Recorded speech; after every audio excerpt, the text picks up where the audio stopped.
Bonjour tout le monde, je suis Exalu Gentifils, je suis étudiant à la maîtrise en gestion du développement international et action humanitaire. Ma présentation thématique porte sur le livre de Philippe Kotler et de Nancy Lee intitulé Up and Out of Poverty. Avant même d'aller plus loin, il importe de placer ce thème dans son contexte général. D'abord, les auteurs attirent l'attention sur un ensemble de faits d'une importance capitale et je cite: la pauvreté est un problème omniprésent et constant. Plus de 1,5 billion de personnes vivent en dessous du seuil de pauvreté, 2 milliards arrivent à peine à survivre avec 50 ou 60 dollars mensuels. Plus de 90% des plus pauvres vivent dans 3 régions du monde, l'Afrique subsaharienne, l'Asie du Sud et l'Asie du Sud-Est.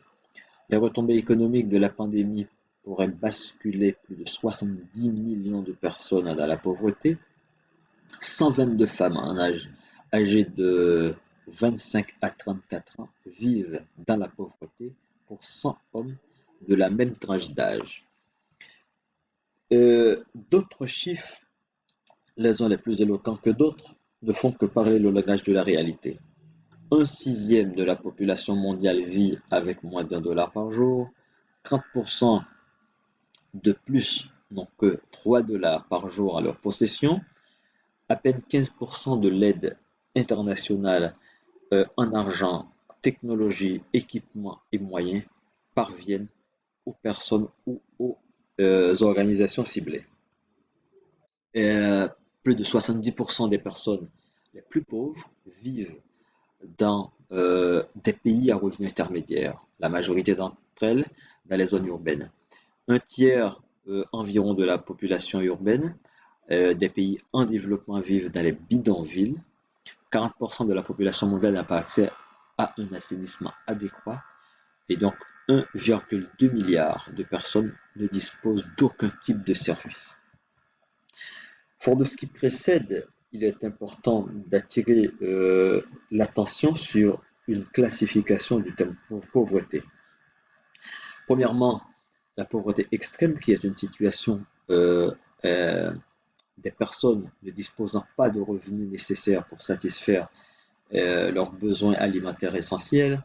Deuxièmement, la pauvreté générale qui survient quand l'individu manque de revenus suffisants pour satisfaire ses besoins essentiels, non alimentaires tels que l'habillement, l'énergie, le logement et des besoins d'ordre et alimentaire.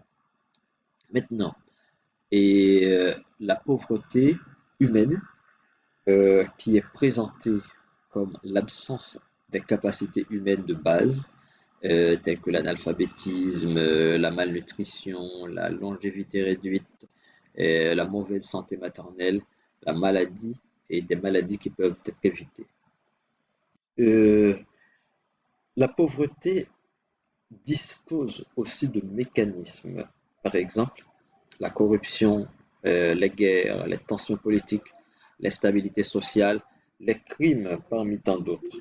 Maintenant, face à cette pauvreté, pour les auteurs, l'essentiel est de savoir comment s'y prendre.